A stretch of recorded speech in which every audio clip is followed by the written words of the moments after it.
ચુડાગોળ પ્રજાપતિ સમાજનું ગૌરવ કાજલ અમૃતલાલ પ્રજાપતિ.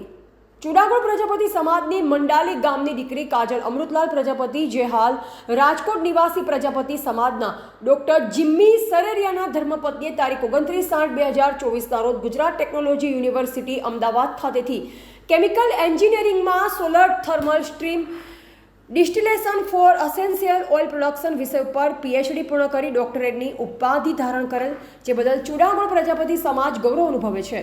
ડોક્ટર કાજલ જિમ્મી સરેરિયાએ ચુડાગોળ સમાજનું નામ રોશન કરેલ છે. આ માટે જરૂરી પેપર પબ્લિકેશન પૈકીના 2 રિસર્ચ પેપર આંતરરાષ્ટ્રીય જર્નલમાં સ્વીકારાયેલ છે, જે પૈકી એક cleaner engineering and technology journal Elsevier પબ્લિકેશનમાં 2022માં પ્રકાશિત થયેલ છે, જ્યારે બીજું sustainable energy research journal Springer પબ્લિકેશનમાં જુલાઈ 2024માં પ્રકાશિત થયેલ છે. આશા રાખીએ છીએ કે આ કેમિકલ એન્જિનિયરિંગ, જે દીકરીઓની પસંદગીનું ફિલ્ડ ન હોવા છતાં પણ એને કેરિયર બનાવી, એમાં ડોક્ટર કાજલ સરેરિયાની આ વિશેષ સિદ્ધિ, જે આપણા સમાજની બહેનો અને દીકરીઓ માટે સિંહચિહ્નરૂપ બની રહેશે, એમને પણ આવા ઉચ્ચ અભ્યાસ માટે પ્રેરણારૂપ બનશે. આ વિશિષ્ટમ સફળતા માટે ચુડાગોળ પ્રજાપતિ સમાજ ડોક્ટર કાજલ સરેરિયાને ખૂબ ખૂબ અભિનંદન પાઠવે છે. અરવલ્લીની ગિરિમાળામાં મા જગદંબાના પવિત્ર ધામની ગોદમાં એક નાનકડો સમાજ, કે જેમાં નાનકડા 4 ગામો જેવા કે મંડાલી, હળાદ, બામણોજ અને માકડી, આ 4 ગામોમાં શિક્ષણનો વ્યાપ ખૂબ જ સારો છે, પણ સૌથી વિશેષ મંડાલી ગામમાં શિક્ષણનું પ્રમાણ છે. ચારે બાજુ નાની નાની ટેકરીઓથી ઘેરાયેલ મંડાલી ગામ શિક્ષણનું એક વટવૃક્ષ છે. બાજુમાં જ કીડી મકોડીના સંગમ સ્થળે આવેલ સરોદય આશ્રમ એક પ્રખ્યાત શિક્ષણધામનો સંપૂર્ણ લાભ આજુબાજુના ગામડાઓ સહિત સમગ્ર ગુજરાતના વિદ્યાર્થીઓ લીધો છે. એમાં મંડાલી ગામ વિશેષ રહ્યું છે. મંડાલી ગામમાં અંદાજિત 150 ઘરો આવેલ છે, અને એમાં એક પરિવારમાં ઓછામાં ઓછા એક સરકારી કર્મચારીથી લઈ 5 કર્મચારીઓ હાલમાં પણ છે, જેમાં શિક્ષકો, શિક્ષિકાઓ, doctor, engineer, nurse, principal, army તેમજ બીજા ઘણા બધા ક્ષેત્રમાં જોડાયેલા છે. ચુડાગોળ પ્રજાપતિ સમાજ ક્લાસ 1ની પોસ્ટ પર અત્યારે ફરજ બજાવી રહ્યા છે. વિદ્યાર્થીઓ ITI, NIT જેવા શિક્ષણમાં પણ અભ્યાસ કરી રહ્યા છે. સમાજમાં ઉચ્ચ અભ્યાસ પ્રાપ્ત કરી ડોક્ટરેટની પદવીઓ પણ પ્રાપ્ત કરેલ છે. નોકરીના ક્ષેત્રો સિવાય નાના મોટા ધંધાઓ, ખેતી અને પશુપાલન ક્ષેત્રે પણ ગામનો પરિવાર જોડાયેલ છે. સમગ્ર ગામના નિવૃત્ત કર્મચારીઓ પણ ગામની ધાર્મિક અને સામાજિક સંસ્થા સાથે જોડાયેલ રહી અનેક ધાર્મિક અને સામાજિક પ્રવૃત્તિઓ કરી રહેલ છે. નમસ્તે, મારું નામ કાજલ સરેરિયા છે. આમ તો હું મૂળ ચુડાગોળ પ્રજાપતિ સમાજ અને મંડાલી ગામના વતની અને હાલ રાજકોટમાં સ્થાયી અમૃતલાલ તેમજ બબીતાબેન પ્રજાપતિની દીકરી છું. મારા લગ્ન રાજકોટ નિવાસી પ્રજાપતિ સમાજના ડોક્ટર જિમ્મી સરેરિયા સાથે થયેલ છે, અને હાલ હું રાજકોટમાં જ મારા બાળકો ધ્યેય અને ઝિલમિલ તેમજ મારા સાસુ સસરા સાથે રહું છું.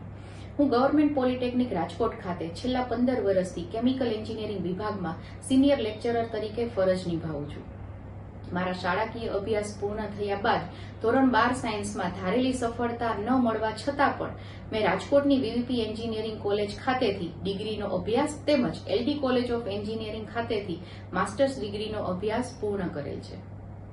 અને આ જ અરસામાં એડહોક, પ્રથમ એડહોક અને ત્યારબાદ ટેકનિકલની GPSC ક્લાસ 2ની પરીક્ષા પૂર્ણ કર્યા બાદ ગવર્મેન્ટ પોલિટેકનિક રાજકોટ ખાતે જ લેક્ચરર તરીકે અપોઇન્ટમેન્ટ મળેલ છે. તો આવી રીતે ઈશ્વરીય કૃપાથી સ્થિર સ્થાયી સરકારી નોકરી તેમજ સુખી સંપન્ન પરિવાર હોવા છતાં પણ જીવનમાં કંઈક કરી છૂટવાની ભાવનાથી તેમજ મારી કારકિર્દીમાં આગળ વધવા માટે થઈને મેં 2017માં ગુજરાત ટેકનોલોજીકલ યુનિવર્સિટી અમદાવાદ ખાતેથી PhD નો અભ્યાસ કરવા માટે નિર્ધાર કરેલો, અને આ માટે મારા પતિ અને મારા મિત્ર ડોક્ટર જિમ્મીએ મારા પ્રેરણા સ્ત્રોત બની રહ્યા. એન્જિનિયરિંગમાં PhD કરવા માટે સૌપ્રથમ તો એન્ટ્રન્સ ટેસ્ટ, ત્યારબાદ રિસર્ચ પ્રપોઝલનું પ્રેઝન્ટેશન, ત્યારબાદ 3 રિસર્ચ વીક, ત્યારબાદ 8 DPC એટલે કે ડોક્ટરલ પ્રોગ્રેસ કમિટી, ત્યારબાદ ઓપન સેમિનાર, ત્યારબાદ સિનોપ્સિસ, થીસિસ અને પબ્લિક વાઇવાઓસ જેવી પ્રોસેસમાંથી પસાર થવું પડે છે. અને 2 research paper, minimum 2 research paper standard reputed જર્નલમાં પબ્લિશ કરવાના હોય છે. આ પૈકીનું એક પેપર મારું cleaner engineering and technology Elsevier પબ્લિકેશનમાં 2022માં અને સસ્ટેનેબલ એનર્જી રિસર્ચ જર્નલમાં સ્પ્રિંજર પબ્લિકેશનમાં 2024માં પ્રકાશિત થયેલ છે. મારી આ PhDની સફર 6 વર્ષ સુધી ચાલી. આ દરમિયાન મારો વિષય હતો solar thermal steam distillation for essential oil production. આ સફરમાં મેં ઘણા ઉતાર ચઢાવ જોયા. ઘણી મુશ્કેલીઓ તેમજ પારિવારિક અને નોકરી અંગેની જવાબદારીઓ, સારા નરસા પ્રસંગ, મારી વલસાડ ખાતેની બદલી, કોઈ વખત રિજેક્શન્સ, કોઈ વખત કરેક્શન્સ ની વચ્ચે પણ ઈશ્વરીય કૃપા અને પરિવારજનોના સાથ સહકાર, ખંતપૂર્વકની મહેનત અને અડગ મનોબળ સાથે મેં અંતે PhD નો અભ્યાસ પૂર્ણ કર્યો. આપણા પ્રજાપતિ સમાજની દીકરીઓ અને બહેનો હાલ અભ્યાસ અને કારકિર્દીમાં સારી રીતે આગળ વધી રહેલ છે, પરંતુ જ્યારે સ્થિર પડાવ ઉપર આપણે આવી જઈએ ત્યારબાદ અભ્યાસ કરવું એટલું સહેલું હોતું નથી. ત્યારે આપણા મગજમાં મનોમંથન, ગડમથલ અને મૂંઝવણ ચાલતી હોય છે. તો આજના દિવસે હું આપણી બહેનો અને દીકરીઓને એટલું કહેવા માંગીશ કે દિવસ ઉગે છે અને આથમે છે ત્યાં સુધી સીમિત ન રહેતા યોગ્ય દિશામાં સમયનો સદુપયોગ કરીને ઈશ્વરે આપણને જે મનુષ્ય અવતારમાં બુદ્ધિ આપી છે એને ખંતપૂર્વક અને યોગ્ય દિશાએ લઈ જઈને આપણે અસામાન્ય લાગતા કામોને પણ સાધારણ બનાવી શકીએ અને આપણું સપનું સાકાર કરી શકીએ છીએ. બસ આપણામાં એક પોઝિટિવ એનર્જી હોવી જોઈએ અને આપણા કમ્ફર્ટ ઝોનમાંથી આપણે બહાર નીકળવું પડે. ફરી આ કામ માટે જેણે પણ મને જાણીએ અજાણીએ સપોર્ટ કર્યો છે એવા દરેકનો હું અંતઃકરણપૂર્વક આભાર માનું છું. નમસ્તે.